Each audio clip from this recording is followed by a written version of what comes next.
앵커 청와대 국민청원 홈페이지입니다. 이재용 부회장 재판부에 대한 특별감사 청원 참여자가 이틀 만에 18만 명을 넘어섰습니다. 인천지방법원의 한 부장판사는 판결에 동의하지 않는다는 글을 올려 논란은 더욱 커지고 있습니다. 이 부회장 판결이 국민 법감정과 다르다는 지적도 있지만 헌법에 보장된 법관 독립성을 훼손하고 있다는 우려의 목소리도 높습니다. 그렇다면 항소심 재판부는 어떤 근거로 이 부회장에게 집행유예를 선고했을까요? 모든 재판부는 양형 기준을 근거로 형량을 정합니다. 범죄 유형별로 지켜야 할 형량을 정해둔 기준입니다. 이 양형 기준에 따른 형량을 오현태 기자가 분석해봤습니다. 리포트 재판부는 이재용 삼성전자 부회장의 5개 혐의 가운데 4개를 일부 유죄로 인정했습니다. 뇌물공여죄의 경우 1억 원 이상일 때 양형 기준은 2년 6개월에서 3년 6개월.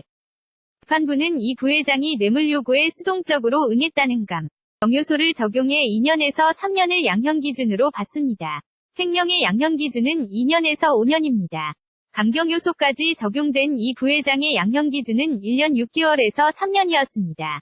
나머지 혐의까지 모두 산출한 형량 범위는 최소 징역 2년, 최대 5년 2개월입니다. 재판부는 2년 6개월을 선고했습니다. 사실상 최소 형량을 택한 겁니다. 재판부는 이 형량의 횡령액 변제 등 집행유예 기준을 적용합니다.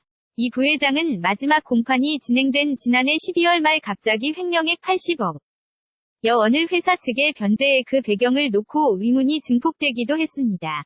최소 형량의 집행유예 기준을 적용한 또 다른 근거는 뇌물 요구에 이 부회장이 수동적으로 임했다는 것입니다.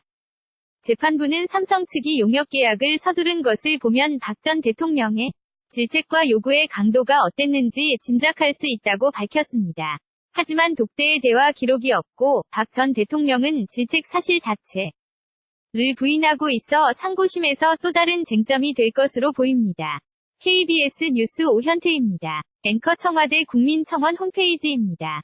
이재용 부회장 재판부에 대한 특별감사 청원 참여자가 이틀 만에 18만 명을 넘어섰습니다.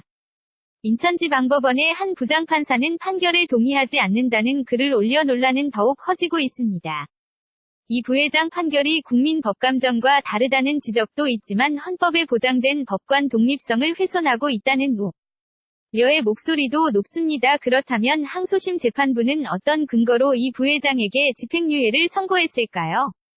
모든 재판부는 양형 기준을 근거로 형량을 정합니다. 범죄 유형별로 지켜야 할 형량을 정해둔 기준입니다. 이 양형 기준에 따른 형량을 오현태 기자가 분석해봤습니다. 리포트 재판부는 이재용 삼성전자 부회장의 5개 혐의 가운데 4개를 일부 유죄로 인정했습니다. 뇌물공여죄의 경우 1억 원 이상일 때 양형 기준은 2년 6개월에서 3년 6개월. 재판부는 이 부회장이 뇌물 요구에 수동적으로 응했다는 경요소를 적용해 2년에서 3년을 양형 기준으로 봤습니다. 횡령의 양형 기준은 2년에서 5년입니다. 감경요소까지 적용된 이 부회장의 양형 기준은 1년 6개월에서 3년이었습니다. 나머지 혐의까지 모두 산출한 형량 범위는 최소 징역 2년, 최대 5년 2개월입니다. 재판부는 2년 6개월을 선고했습니다. 사실상 최소 형량을 택한 겁니다. 재판부는 이 형량의 횡령액 변제 등 집행유예 기준을 적용합니다. 이 부회장은 마지막 공판이 진행된 지난해 12월 말 갑자기 횡령액 80억 원을 회사 측에 변제해 그 배경을 놓고 의문이 증폭되기도 했습니다. 최소 형량의 집행유예 기준을 적용한 또 다른 근거는 뇌물 요구에 이 부회장이 수동적으로 임했다는 것입니다. 재판부는 삼성 측이 용역 계약을 서두른 것을 보면 박 전 대통령의 질책과 요구의 강도가 어땠는지 짐작할 수 있다고 밝혔습니다. 하지만 독대의 대화 기록이 없고 박 전 대통령은 질책 사실 자체를 부인하고 있어 상고심에서 또 다른 쟁점이 될 것으로 보입니다. KBS 뉴스 오현태입니다.